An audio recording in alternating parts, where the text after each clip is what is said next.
लिए कई बातों का विरोध भी होता है, कई बातों में सहमति भी बनती है, कई बात ऐसी होती है किसी को चुभती है, और कई बातें जो चुभती है वो चुभती इसलिए है क्योंकि हमारे विचार नहीं मिलते।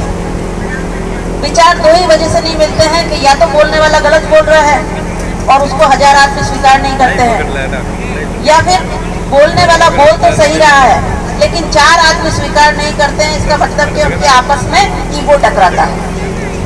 ईगो टकराने का मतलब ये होता है कि मैं खड़ी हुई हूँ और अगर 5 आदमी ताली बजाकर खुश है और वो मान रहे हैं कि ठीक बोल रही है, तो इसका मतलब हमारी आपस में कोई लड़ाई, कोई बैर, कोई प्रतिस्पर्धा नहीं है। लेकिन जो 2 आदमी नाराज है, इसका मतलब हम लोग आपस में प्रतिस्पर्धा कर रहे हैं। और ये जो प्रतिस्पर्धा है ये हर समाज के अंदर होती है, हमारे अंदर भी है। इसलिए हम ये कह सकते हैं कि कई बार क्या होता है कि जुड़ने की जगह हम लोग आपस में एक दूसरे से टूट जाते हैं, और टूटने का नतीजा होता है कि इतनी संख्या के अंदर जो हमारा समाज एकत्र होने लगा है वो आधा इधर बढ़ जाता है, आधा उधर बढ़ जाता है। जैसे एक पिक्चर आई थी शोले कि आधे दाएं जाए, आधे बाएं जाए और कुछ मेरे पीछे चले, तो वो वाला हिसाब किताब हो जाता है। तो इस बात को हमको समझना पड़ेगा। देखिए, बात भाषणों की नहीं है, बात सबने कही, मैं भी कुछ कहना चाहती हूँ। बात शिक्षा पर और महिलाओं पर विशेष जोर देती हूँ। क्यों? क्योंकि एक तो मैं महिला हूँ और दूसरा शिक्षा हमारी आवश्यकता है। सब बातें दूर की है, बात जब महिलाओं की होती है तो आज भी हमारी स्थिति ये है कि जिस तादाद में पुरुष होते हैं कार्यक्रमों के अंदर, उस तादाद के अंदर हमारी महिलाएं नहीं होती हैं। तो ये जो गलती है, ये गलती किसकी है?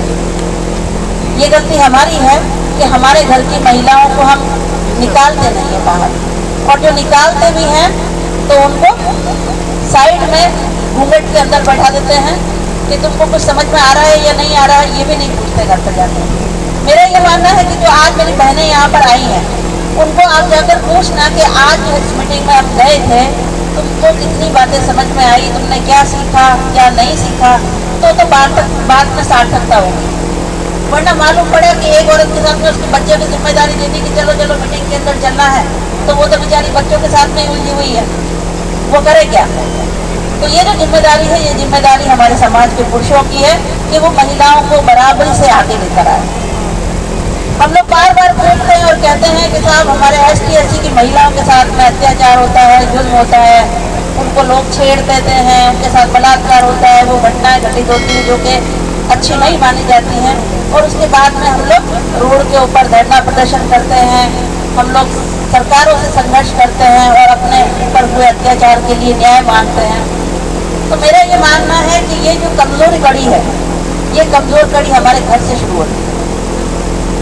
अब आपको बुरा लगेगा थोड़ी देर बाद में, लेकिन मन में संतोष रखना कि ये जो कमजोर कड़ी है वो ऐसे है कि सबसे पहले तो हम अपने घर की महिलाओं का खुद सम्मान नहीं करते। हम सबसे पहले अपने घर की महिलाओं को खुद प्रताड़ित करते हैं। किसी भी बात को लेकर माँ बहन की गाली तो हमारे मुंह पर लगी रहती है। अगर हम महिलाओं को संबोधित भी करते हैं तो कैसे करते हैं? माँ बहन की गाली करते हैं कि नहीं करते हैं? और अगर उनको ये कहते हैं कि आप गाली दे रहे हो, तो वो ये कहते हैं कि और तुम्हारी बोली में नहीं है। जैसे औरतें हैं तो बात पुरुषों की नहीं है, महिलाएं हैं वो भी सीधे गाली देती है। मैंने कई बार बोला है, जैसे 4-5 महिला, मेरे खुद के घर की महिलाओं की बात करती हूँ जिनसे मैं रात दिन माथाकुटी करती हूँ, तो कि और यू करें और यू बीरणी अड़ी है। तो मैंने उनसे कहा, मैंने कहा आप बीरणी को बीरणी कहो, आगे रान क्यों लगाते हो, है ना? तो उनका ये कहना है कि बोल तो बेटा मैं बोल ही अड़ी है। तो ये जो माँ बहन की गाली देना और ये गालियाँ ग्रहण वगैरह देना, ये शुरुआत है हमारे घर की महिलाओं के साथ में हो रही अभद्रता का कारण कैसे? जब घर के, समाज के, परिवार के लोग अगर सम्मान नहीं करेंगे तो आप मान के चलिए कि दुनिया में कोई भी आदमी नहीं है जो कि दूसरे की महिला का सम्मान करेगा। और ऊपर से हमारे ऊपर टैग लगा हुआ है कि ST/SC की महिला, ST/SC की महिला मतलब कि सबको ये अधिकार मिला हुआ है कि जिसकी जो मर्जी आएगी बोल जाएगा। तो मेरा ये मानना है कि सबसे पहले आप अपने घर की, परिवार की, समाज की बहू बेटियों का, महिलाओं का, माताओं का सम्मान करें, तो दूसरा भी करेगा। वरना ये